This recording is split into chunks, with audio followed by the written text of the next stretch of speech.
நிவர்த்தி செய்யும் நாளின் பண்டிகை.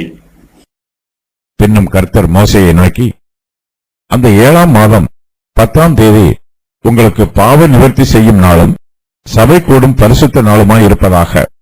அப்பொழுது நீங்கள் உங்கள் ஆத்துமாக்களை தாழ்மைப்படுத்தி கர்த்தருக்கு தகன பலி செலுத்த கடவீர்கள். அந்த நாள் உங்கள் தேவனாகிய கர்த்தருடைய சந்நிதியில் உங்களுக்காக பாவ நிவர்த்தி செய்யப்படும் பாவ நிவாரண நாளாய் இருக்கிறபடியால் அதிலே யாதொரு வேலையும் செய்ய வேண்டாம். அந்நாளிலே தன்னை தாழ்மைப்படுத்தாத எந்த ஆத்மாவும் தன் ஜனத்தில் இராதபடிக்கு அறுப்புண்டு போவான். அந்நாளிலே ஒரு ஆத்மா யாதொரு வேலையை செய்தால் அந்த ஆத்மாவை அவன் ஜனத்தின் நடுவிலே வைக்காமல் அழிப்பேன். அதில் நீங்கள் எந்த வேலையும் செய்யாதிருப்பது உங்கள் வாசஸ்தலங்களிலெல்லாம் உங்கள் தலைமுறைதோறும் செல்ல வேண்டிய நித்திய கட்டளை. அது உங்களுக்கு விசேஷித்த ஓய்வு நாள். அதில் உங்கள் ஆத்துமாக்களை தாழ்மைப்படுத்த வேண்டும். அந்த மாதத்தின் 9ஆம் தேதி சாயங்காலம் துவக்கி மறுநாள் சாயங்காலம் மட்டும் உங்கள் ஓய்வை ஆசரிக்க கடவீர்கள் என்றார். பாவ நிவாரண நாளின் பிரமாணம் இங்கு மறுபடியுமாக சொல்லப்படுகிறது. இஸ்ரவேல் ஜனத்தாருக்கு இது மிகவும் முக்கியமான பிரமாணமாகும். பாவ நிவாரண நாள் ஜனங்களுடைய ஆத்மாவோடு தொடர்புடையது. கர்த்தர் மோசேயை நோக்கி, அந்த 7ஆம் மாதம் 10ஆம் தேதி உங்களுக்கு பாவ நிவர்த்தி செய்யும் நாளும் சபை கூடும் பரிசுத்த நாளுமாய் இருப்பதாக. அப்பொழுது நீங்கள் உங்கள் ஆத்துமாக்களை தாழ்மைப்படுத்தி கர்த்தருக்கு தகன பலி செலுத்த கடவீர்கள் என்று சொல்லுகிறார். தகன பலியாக எதை செலுத்த வேண்டும் என்று இங்கு கூறப்படவில்லை.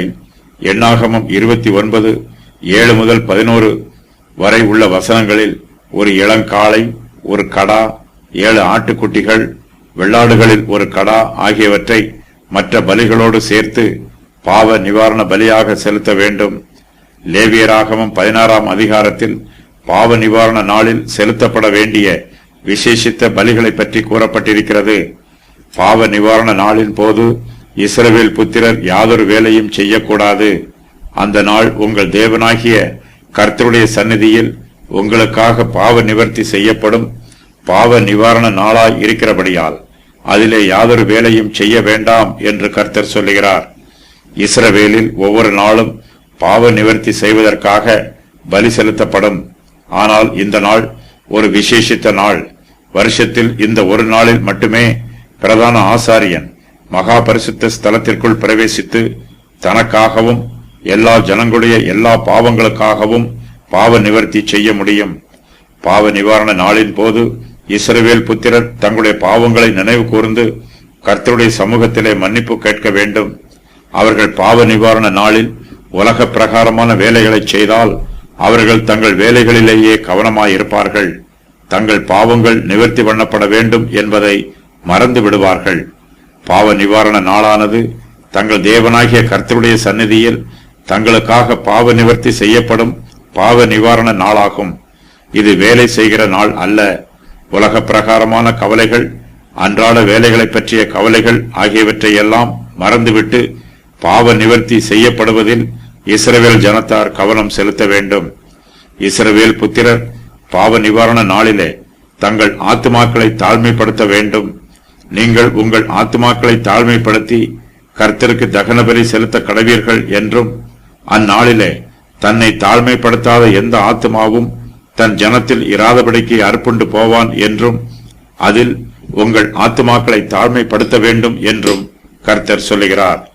பாவ நிவாரண நாளின் போது இஸ்ரவேல் புத்திரர் போஜனம் பண்ணாமல் உபவாசம் பண்ணி தங்கள் சரீரங்களையும் ஒடுக்க வேண்டும். அந்நாளிலே ஒரு ஆத்துமா யாதொரு வேலையை செய்தால் அந்த ஆத்துமாவை அதன் ஜனத்தின் நடுவில் வைக்காமல் அழிப்பேன். அதில் நீங்கள் எந்த வேலையும் செய்யாதிருப்பது உங்கள் வாசஸ்தலங்களில் எல்லாம் உங்கள் தலைமுறை தோறும் செல்ல வேண்டிய நித்திய கட்டளை என்று கர்த்தர் சொல்லுகிறார். பாவ நிவாரண நாள் இஸ்ரவேல் புத்திரருக்கு விசேஷித்த ஓய்வு நாளாய் இருக்கிறது. அந்த நாளில் அவர்கள் தங்கள் ஆத்துமாக்களை தாழ்மைப்படுத்துவதோடு அந்த மாதத்தின் 9ஆம் தேதி சாயங்காலம் துவக்கி மறுநாள் சாயங்காலம் மட்டும் தங்கள் ஓய்வை ஆசரிக்க வேண்டும். உங்கள் ஆத்துமாக்களை தாழ்மைப்படுத்த வேண்டும் என்னும் வாக்கியத்திற்கு உபவாசம் பண்ண வேண்டும் என்பது பொருளாகும். பாவ நிவாரண நாள் பற்றிய பிரமாணத்தின் விவரம் வருமாறு: 7ஆம் மாதம் 10ஆம் தேதி உங்களுக்கு பாவ நிவர்த்தி செய்யும் நாள். அது உங்களுக்கு சபை கூடும் பரிசுத்த நாளாய் இருக்க வேண்டும். பாவ நிவர்த்தி செய்யும் நாளில் நீங்கள் உங்கள் ஆத்துமாக்களை தாழ்மைப்படுத்துங்கள். கர்த்தருக்கு தகன பலி செலுத்த வேண்டும். பாவ நிவர்த்தி செய்யப்படும் பாவ நிவாரண நாளாய் இருக்கிறபடியால் அதிலே யாதொரு வேலையும் செய்ய வேண்டாம்.